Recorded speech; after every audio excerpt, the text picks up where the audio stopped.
Fin des travaux au moulin d'Eschviller où le site a été rénové et agrandi pour accueillir plus de visiteurs. Mais le chantier de longue haleine n'a pas été sans conséquences pour le gérant du restaurant. Bientôt la fin des travaux au gymnase Val-de-Sarre de Grosse-Bliderstroff. La Casque a mené un vaste programme de rénovation assorti d'une extension. Coût du projet 610 000 € hors taxe. 450 élèves issus de 15 établissements scolaires ont participé au concours du CIDEM Supertri, le tri fait la force. Ils ont réalisé des sculptures, conçu des jeux de société ou encore élaboré des romans photos, tous à partir de déchets recyclables. Finale du projet Nettoie ta ville, les enfants du périscolaire Les Francas ont établi un nouveau record en ramassant 27 kg de déchets dans différents quartiers de Sarreguemines. Première marche gourmande pour le périscolaire L'Arche des enfants. Les écoliers de Hambar ont fait une savoureuse balade de 3 km, l'occasion de découvrir des produits locaux du Pays de Bitche et de rencontrer le Bocuse d'Or France Mathieu Otto et le meilleur ouvrier de France Joël Schwalbach.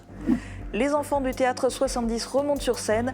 Les jeunes comédiens du foyer culturel jouent cette année la pièce Voyageurs du temps sous la houlette de Margot Gauer. Après les représentations devant les scolaires, place ce soir à la séance tout public à l'hôtel de ville de Sarreguemines. Bienvenue sur Mosaïque Cristal. Après l'actu du secteur, on s'intéressera aux transfrontaliers avec notre magazine mensuel Grenzenlos. On ira aux eaux de Sarrebruck, mais aussi dans un moulin qui produit des huiles atypiques. Et on fera un focus sur une étude qui a analysé les souhaits des Français et des Allemands concernant les idées à défendre par les deux pays au sein de l'Europe. On prend d'abord la direction d'Eschviller, où le moulin tourne une nouvelle page de son histoire. Sa rénovation et son réaménagement viennent de se finir. Le site a l'ambition d'accueillir plus de visiteurs et d'avoir un plus fort impact au niveau touristique et économique.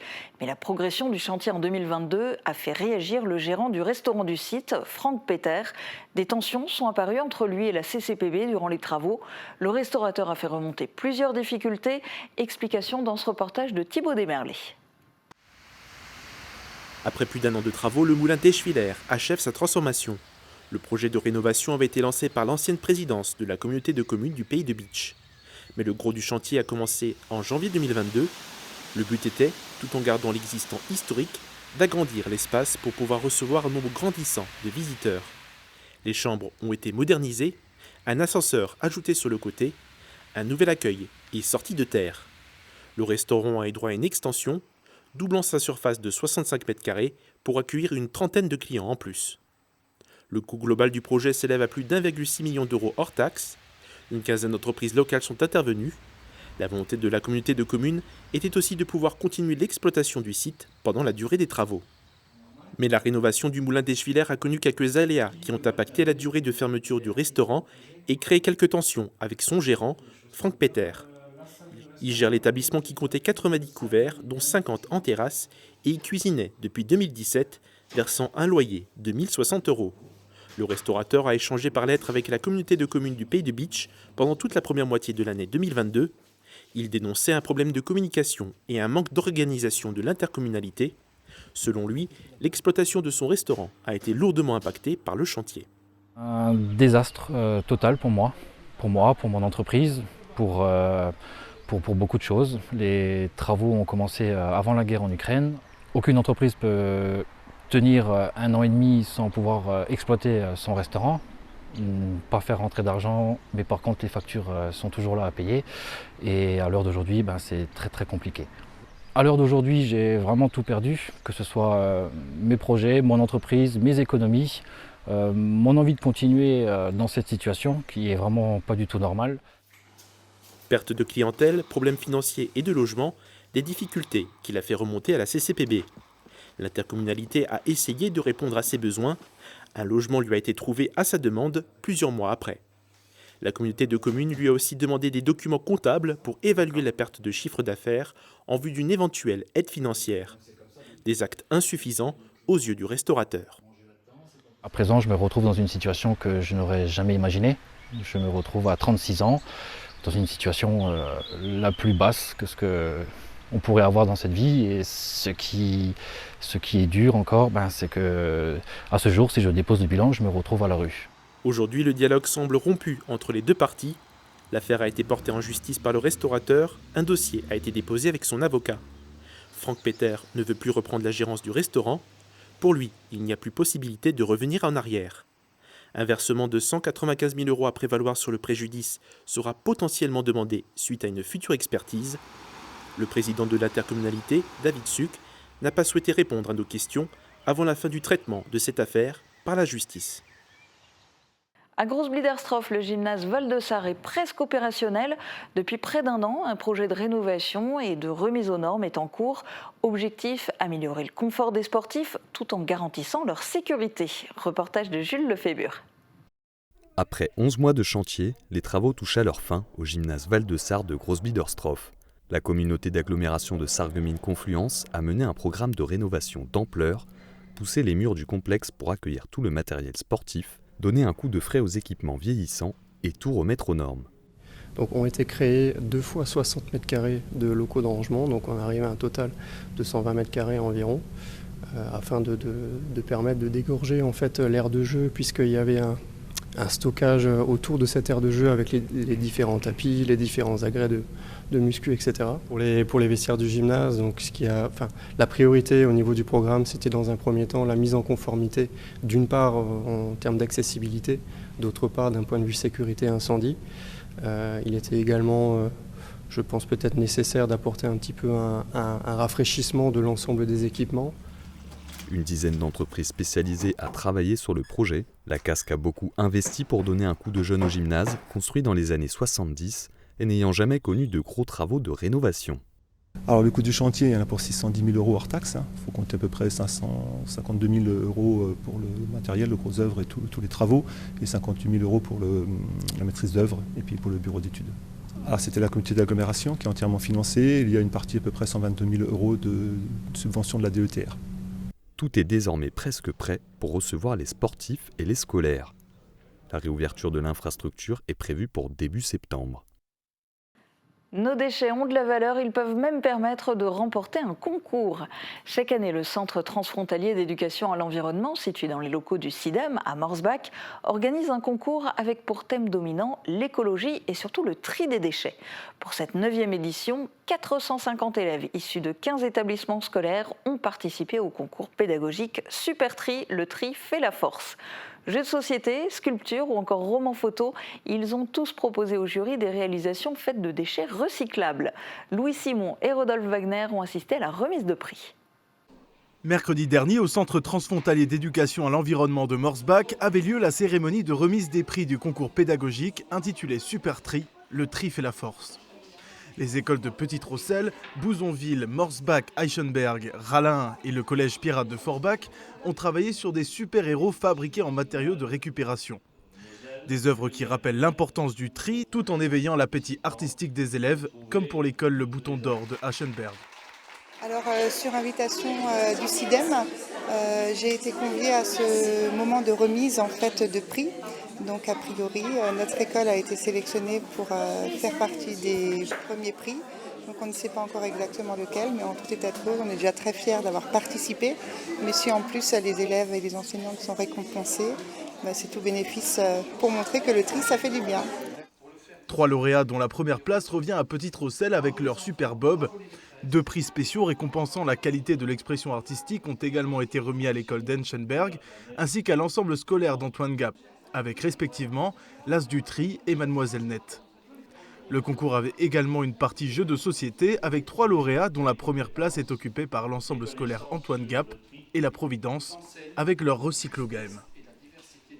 Alors effectivement, on l'encourage, on est toujours effectivement à expliquer aux enfants. On a également un conseil municipal junior et donc c'est vrai que c'est quelque chose qu'il faut aborder dès le plus jeune âge. Donc si en plus les élèves s'y mettent sur le temps scolaire, je pense que c'est tout bénéfique pour les années à venir et le tri. Pour sensibiliser les élèves au tri et au recyclage, il faut bien sûr faire preuve de ludisme. La création manuelle d'œuvres en groupe autour d'un sujet mêlant fiction et environnement permet de mettre en pratique et de manière concrète des actions qui, jusque-là, n'étaient pour eux que des règles auxquelles il fallait obéir aveuglément parce qu'un prospectus le leur disait. Au total, ce seront 157 élèves participants qui seront potentiellement plus attentifs à leur impact sur l'environnement. Et les déchets, ça ne se jette ni dans la nature, ni dans la rue. À Sarreguemines, les enfants du périscolaire Les Francas ont relevé un autre défi, celui de nettoyer les quartiers de la ville. Pour cette deuxième édition du projet Nettoie ta ville, ces agents de propreté en herbe ont établi un nouveau record, comme vous allez le voir dans ce reportage de Lucie Cognel et Jérôme Secala. Pour eux, été ne rime pas encore avec vacances. Mercredi dernier, les enfants du périscolaire Les Francas se sont rassemblés devant l'hôtel de ville de Sarreguemines pour la finale du projet Nettoie ta ville. Cette initiative, basée sur le volontariat, avait pour objectif de sensibiliser sur la pollution dans la ville. En un mois et 5 étapes de ramassage dans des points stratégiques, les nettoyeurs en herbe ont collecté près de 27 kg de déchets, soit près de 10 kg de plus que la précédente édition. Ils ont également pu dialoguer avec l'adjointe au maire et lui proposer des solutions sur le long terme, comme le recyclage des mégots ou l'ajout de poubelles dans certains quartiers. Un projet qui montre que les efforts sont bien à la portée de tout le monde. Au périscolaire de Hambach, les écoliers ont eu droit à leur première marche gourmande. Organisée par le périscolaire L'Arche des Enfants, cet événement a permis à une centaine de participants de découvrir le village de Hambach tout en savourant les produits locaux du Beacherland. Reportage de Dimitri Klaus et Morane Grancola. Top départ du circuit gourmand de Hambach. La première marche gourmande organisée par le périscolaire L'Arche des Enfants de la commune s'est tenue ce mercredi. Au programme, un parcours de 3 km autour du village décomposé en 5 étapes. De l'apéritif au dessert, une centaine de participants, parents et enfants, ont alors pu s'arrêter pour découvrir ce qu'ils allaient manger. Un événement différent pour le périscolaire. En fait, de pouvoir faire participer les parents et les enfants, en fait vraiment qu'il y ait une communion entre les deux et de participer à un mercredi, que ce soit un peu récréatif, même au niveau du périscolaire en fait. Pas faire un truc classique, on voulait changer de l'ordinaire. Préparé par l'équipe cuisine du pays de Bitche, Mathieu Otto et Joël Schwalbach, ce repas a également mis en valeur plusieurs producteurs du Beacherland. Un moment convivial et très plaisant. Ce genre d'événement, c'est ce que représente aussi la cuisine, c'est le partage, l'échange, la discussion, voir ce qu'on peut apporter nous aux jeunes d'aujourd'hui. Et je trouve que ce qui est vraiment sympathique, c'est de voir ces jeunes qui sont là, qui sont enthousiastes, qui ont envie de découvrir, qui ont envie d'échanger avec nous. C'est toujours des très belles journées et puis en plus on est accompagné du beau temps, donc c'est juste magnifique. Ce projet pensé depuis 3 ans avec l'aide de l'Opale a enfin eu le jour. Une belle réussite pour le périscolaire et les enfants ont beaucoup apprécié cet exercice. En dernier, il y avait des glaces. En même temps, on pouvait manger, s'arrêter. En même temps, c'était trop bien aussi, on pouvait marcher. C'était avec le périscolaire et j'ai adoré. Une marche qui a plu dans l'ensemble et qui est déjà programmée pour l'année prochaine. Les enfants du Studio 70 sont de retour sur les planches. Les jeunes comédiens du foyer culturel de Sarreguemines jouent cette année la pièce Voyageurs du temps. Sous la houlette de Margot Gauer, ils sont montés sur scène hier pour des premières représentations devant des classes de primaire. Reportage de Lucie Cognel et Sandrine Serbino. Voyageurs du temps. Hier, sur la scène de l'hôtel de ville de Sarreguemines, une trentaine d'enfants du théâtre du Studio 70 de l'association du foyer culturel se préparent. Ils sont les petits comédiens d'une nouvelle pièce de théâtre de Margot Gauer qui vous fera voyager à travers le temps. Ces petits comédiens ont joué cette pièce devant une salle bondée d'enfants de tous âges venus des écoles du secteur.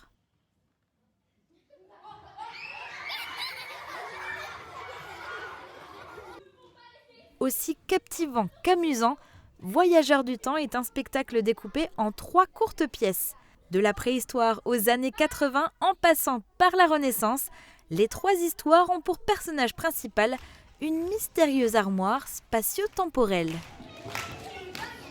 Avec les nombreux décors, costumes et maquillages de qualité, le spectacle est à voir en famille ou entre amis pour un moment de pur bonheur. Séance tout public ce soir à 19h30 à l'hôtel de ville de Sarreguemines. L'entrée est à 5 €. Après le théâtre, dans un instant, on vous emmène au zoo de Sarrebruck dans notre magazine transfrontalier Grenzenlos.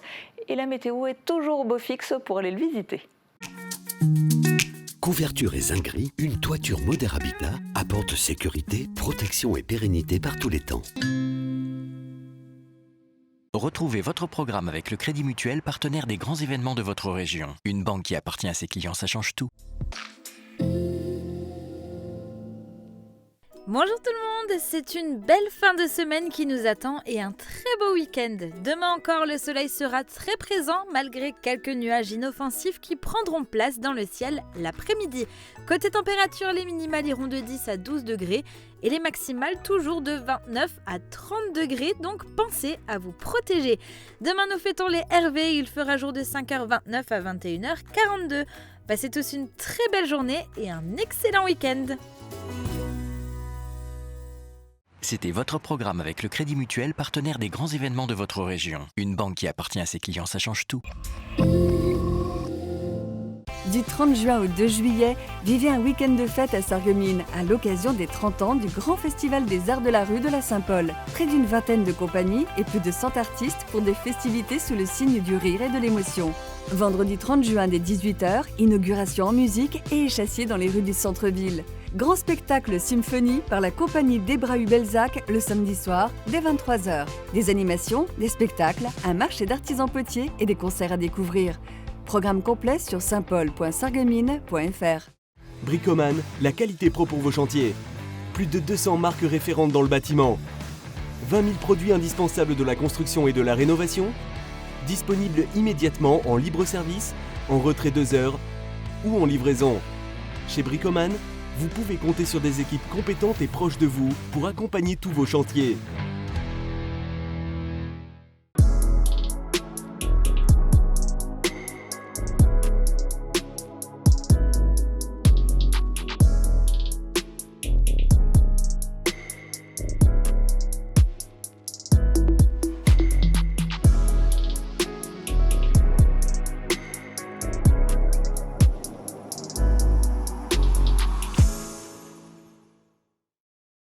Le roi des vins est à Stirin-Wendel.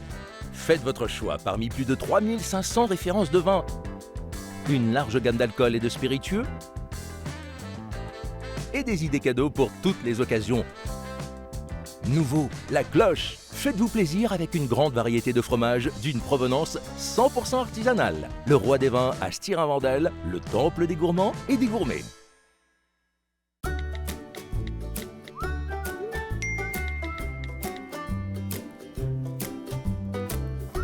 L'Agglo a installé une borne pour 170 habitants. Elle a bien entendu travaillé en collaboration avec les communes pour retenir les emplacements les plus adaptés. De nombreuses contraintes comme la possibilité de stationner en toute sécurité, de pouvoir vider les bornes avec les camions de collecte ou encore la proximité ont été prises en compte pour trouver les meilleurs emplacements. De manière générale, nous avons essayé d'assurer une répartition homogène des conteneurs sur l'ensemble du territoire afin de faciliter l'apport des habitants plutôt que de concentrer l'ensemble des bornes en un seul et même endroit. Le tri évolue. Pourquoi pas nous ?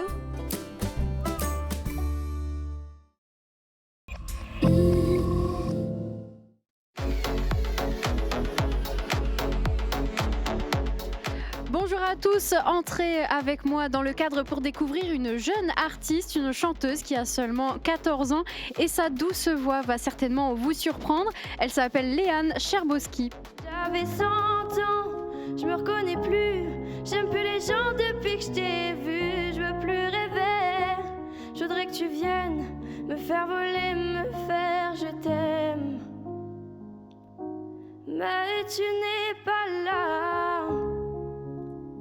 Et si je rêve, tant pis. Quand tu t'en vas, je dors plus la nuit. Mais tu n'es pas là. Et tu sais, j'ai envie d'aller là-bas, la fenêtre en face, et de visiter ton paradis. Retrouvez-nous ici même mardi sur Mosaïque Cristal. Soyez au rendez-vous. Et maintenant, direction Sarrebruck. Christelle Jambon vous attend au zoo municipal pour un nouveau numéro de Grenzenlos, réalisé en partenariat avec TV8 Moselle-Est et OKTV.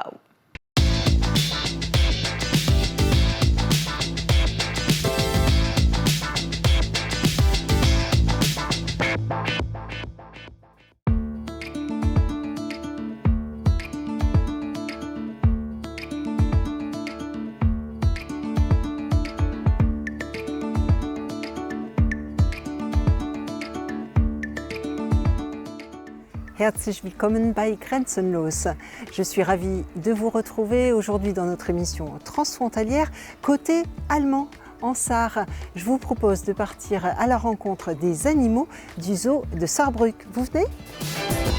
Des jaguars au tapir, en passant par les lémuriens ou les suricates, le zoo de Saarbrück abrite plus d'1 millier d'animaux.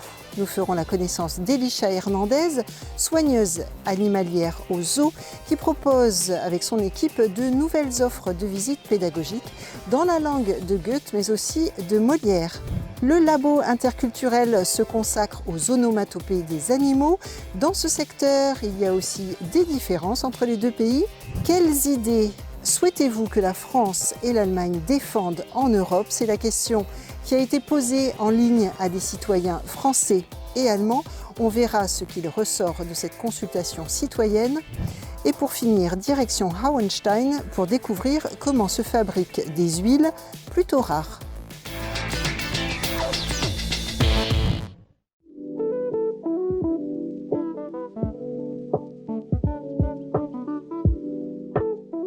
Au pied de la colline du Eschberg se situe le zoo de Saarbrück, bien connu des Sarrois. Il est aussi fréquenté par de nombreuses familles de Moselle-Est.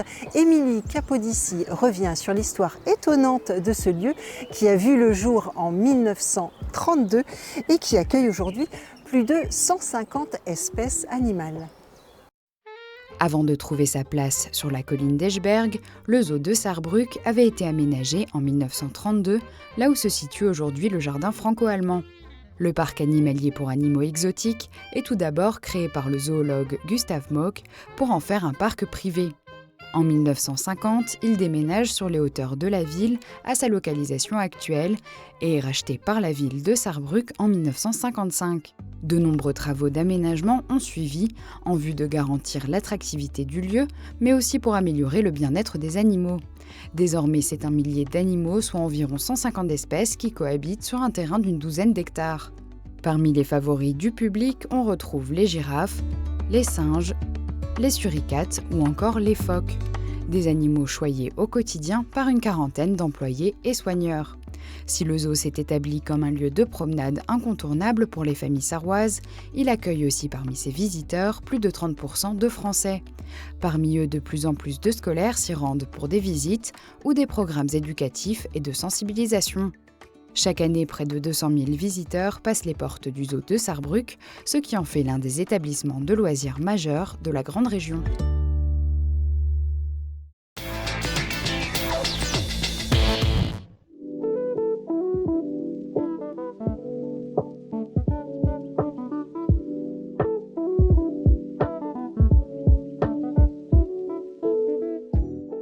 Elisha Hernandez, guten Tag. Hallo. Sie sind hier Tierpflegerin im Saarbrücker Zoo. Wir sind nicht allein, wir sind mit Sira, unsere Flachlandtapir, die jetzt extra für uns ihr Mittagsschläfchen unterbrochen hat, damit sie uns Gesellschaft leisten kann. Danke sehr. Was ist Ihr Alltag? Wie sieht Ihr Alltag aus?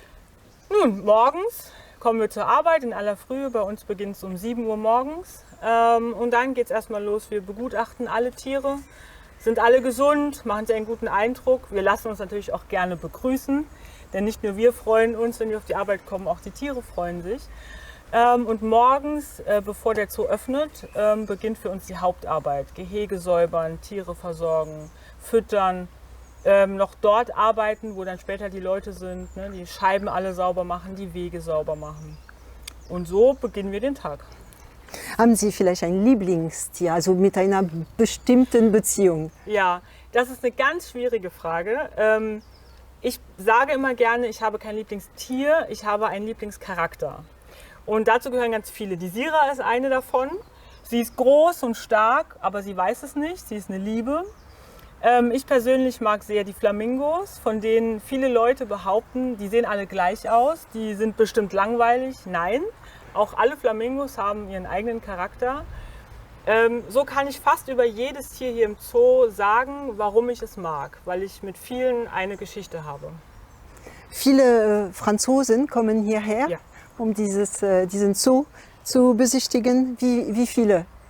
Also wir haben in der Jahresbilanz über 30% französische Besucher, die über das ganze Jahr verteilt wirklich regelmäßig kommen. Was zieht Sie an? Wissen Sie das? Ich denke, es ist ganz vorneweg die gute Erreichbarkeit direkt an der Grenze. Wir sind sehr nah. Wer dann im Grenzgebiet etwas erleben möchte, kommt bei uns vorbei. Was ich auch denke, was ein Vorteil ist, dass wir viele unterschiedliche Feiertage haben. Denn wenn in Frankreich ein Feiertag ist, den wir nicht haben, kann man hier einkaufen gehen und das Ganze mit einem Zoobesuch verbinden. Und ich glaube auch nicht zuletzt unsere Preise. Denn wir sind ein städtischer Zoo. Das heißt, wir bekommen Fördergelder und können unsere Eintrittspreise etwas niedriger halten, als das viele französische Privatzoos haben, die dann einen sehr viel höheren Eintrittspreis verlangen. Mhm. Und Sie bieten französische Führungen an. Ja. Erzählen Sie mir ein wenig, für wen? Ja, also die Führungen haben wir schon immer und früher waren sie nur auf deutscher Sprache, um den Zoo und die Tiere und die Arbeit des Zoos vor allem kennenzulernen. Und in den letzten Jahren bieten wir das auch auf Französisch an, damit vor allem Schulklassen und Kindergartengruppen einen Bezug zu Tieren und der Natur bekommen. Das heißt, wir haben ausgearbeitete Themen, die sich an den Lehrplänen der Schulen orientieren, sodass Führungen genau für die Themen, die die Schüler bearbeiten, angepasst werden können. Was ist genau das Ziel von diesem Zoo? Dass die Kinder die Natur lieben, die Tiere lieben. Ja. Wie erreicht man sowas? Das erreicht man, indem man Tiere und Kinder zusammenbringt. Wir können den Kindern viel erzählen darüber, dass die Wälder abgeholzt werden, dass die Tiere aussterben. Das verstehen viele Kinder nicht und es ist, finde ich, ein sehr trauriges Thema. Und wir möchten auch nicht, dass Kinder nach Hause gehen und ein schlechtes Gefühl haben. Nein, wir wollen, dass sie verstehen, was wir meinen. Das heißt, wir bringen den Kindern Sira näher. Wir besuchen Sira und sagen den Kindern, schaut sie euch an, das ist ein Tier, das wir schützen müssen. Denn am Ende schützt man nur das, was man kennt. Und wir möchten das Kennenlernen fördern. Sehr schön. Dann bedanke ich mich für dieses Interview. Gerne. Und wünsche Ihnen alles Gute. Und, Sira hat auch verstanden, dass es vorbei ist. Und den Tieren auch alles Gute. Ja, danke schön.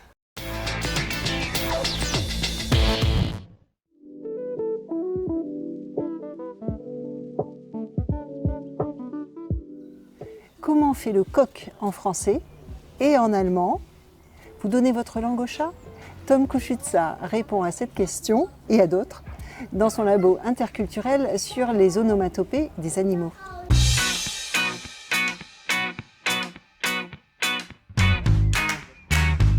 Aller au zoo, ça peut être bien plus que de simplement regarder les animaux. Par exemple, ça peut servir à améliorer son français.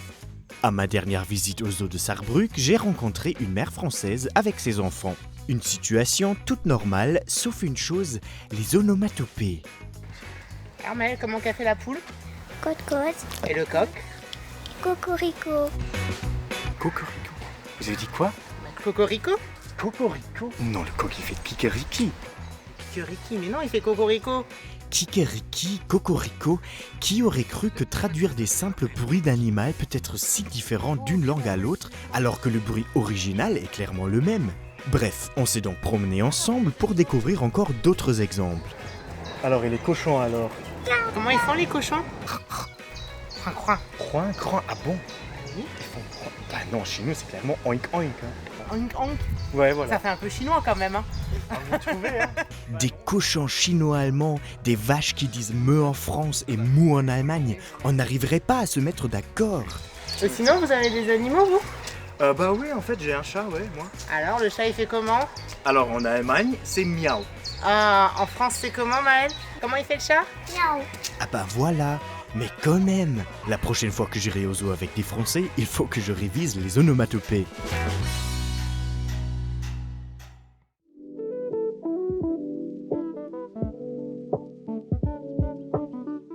Et si c'était les citoyens français et allemands qui construisaient l'Europe de demain?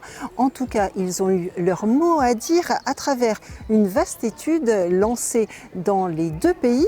Les résultats ont été dévoilés lors d'une soirée de restitution qui a eu lieu à Sarrebruck. Julia Bitran y a assisté. 2023, année du 60e anniversaire du traité de l'Élysée. Le thème du franco-allemand est plus que jamais d'actualité, mais trop souvent il est abordé d'un point de vue technocratique.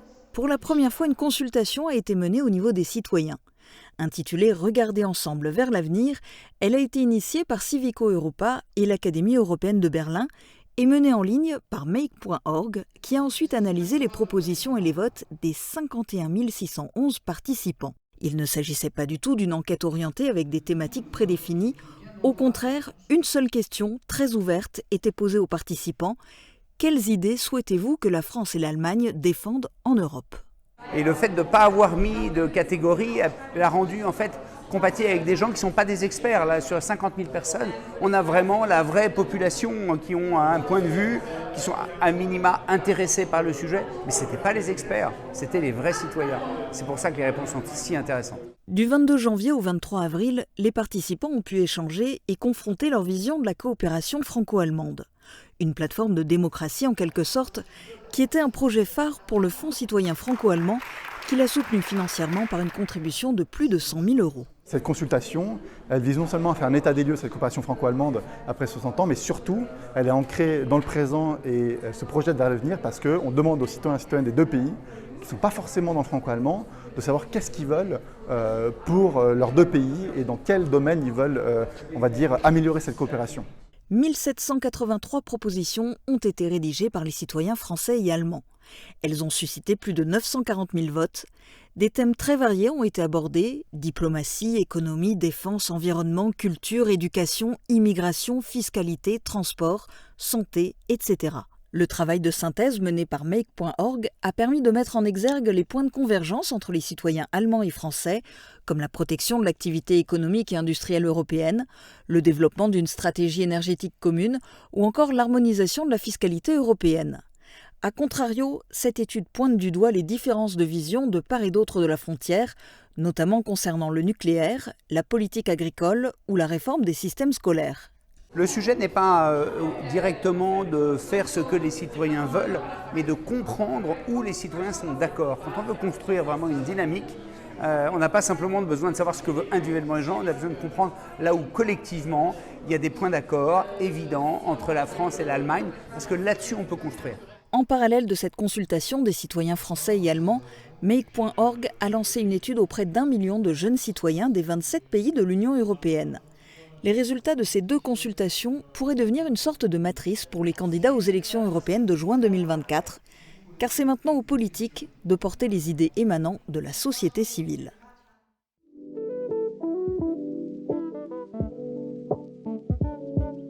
Dans les rayons de nos supermarchés, on est habitué à trouver de l'huile d'olive, de l'huile de noix, à base de graines de courge ou de lin. Mais est-ce que vous connaissez l'huile de noyau d'abricot ou l'huile de chardin-marie? Moi personnellement, je ne connaissais pas. À Hauenstein, dans le sud-ouest du Palatinat, on fabrique ces huiles plutôt rares. Les visiteurs sont même conviés à assister à la fabrication. Jens Scherer est allé voir de ses propres yeux. Ce qui attire l'œil au premier regard, c'est le magasin de la ferme Hollerbusch. Avec lui a mûri l'idée de transformer le moulin à huile Wasgau, qui existe depuis 20 ans déjà à Hauenstein. À l'origine, il servait à faire le plein des vieux véhicules diesel avec de l'huile de colza, puis à partir de 2009, il a été transformé pour produire de l'huile alimentaire et il a obtenu la certification bio en 2012. Ainsi, sous la direction de Timo Keller, ingénieur commercial de formation, on produit déjà depuis des années des huiles commerciales bio de grande qualité qui sont ensuite proposées directement dans le magasin de la ferme. Wir haben ein sehr breites Sortiment an Ölen. Klassiker, die jeder kennt, sind Rapsöl, Sonnenblumenöl, wobei das bei uns wird das natürlich auch hergestellt, aber es sind bei uns nicht die stärksten Öle. Am beliebtesten tatsächlich sind Leinsamenöl und Walnussöl, weil das die Leute bei uns in der Qualität auch einfach zu schätzen wissen. Und wir sind aber inzwischen auch dabei, viele Würzöle zu machen, wo wir zum Beispiel Gewürze und Kräuter mit der Ölsaat gemeinsam pressen, also nicht erst später einlegen, sondern gemeinsam pressen. Und so haben wir inzwischen ein Sortiment von weit über 25 Produkten. Les moulins à huile fonctionnent en principe pour tout, sauf pour l'huile de fruits comme les olives. Seuls les accessoires et les outils varient. les huiles sont toujours produites en fonction des besoins et de la production du moment. Le tourteau excédentaire est très riche en protéines et en fibres et peut être utilisé pour l'alimentation animale.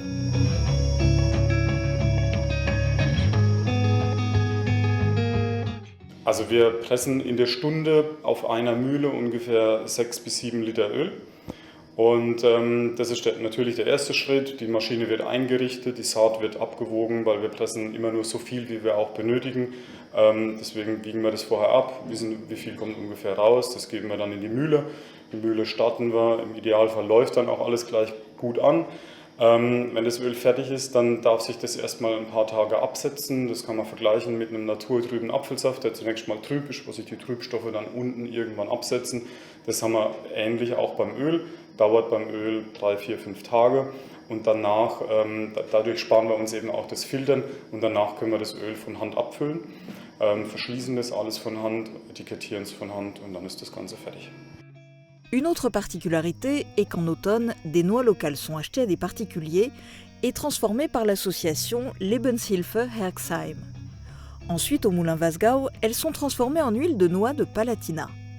Les propriétaires de noix peuvent également faire presser leur propre huile à partir de 5 kg, ce qui donne environ 2,5 litres d'huile. En plus du magasin de la ferme, qui fonctionne comme un petit supermarché pour les produits bio, régionaux et de qualité, l'idée est née d'aménager le moulin lui-même en vitrine, de permettre aux personnes intéressées d'y jeter un coup d'œil et de proposer en même temps des informations supplémentaires sur la production.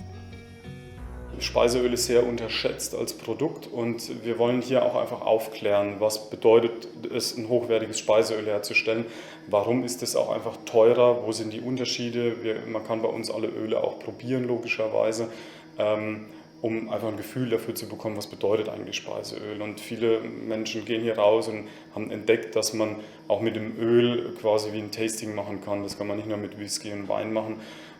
Und die größten Aha-Erlebnisse sind meistens, wenn man mal erläutert, wie so ein billiges, raffiniertes Öl im Vergleich hergestellt wird.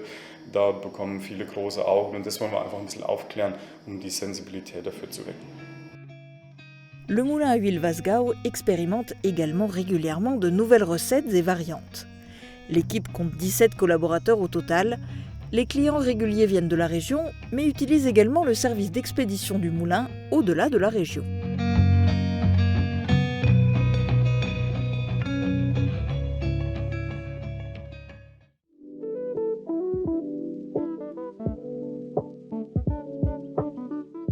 Voilà, c'est déjà la fin de notre émission tournée au zoo de Sarrebruck. Il ne me reste plus qu'à vous souhaiter un très bel été. Tchuss!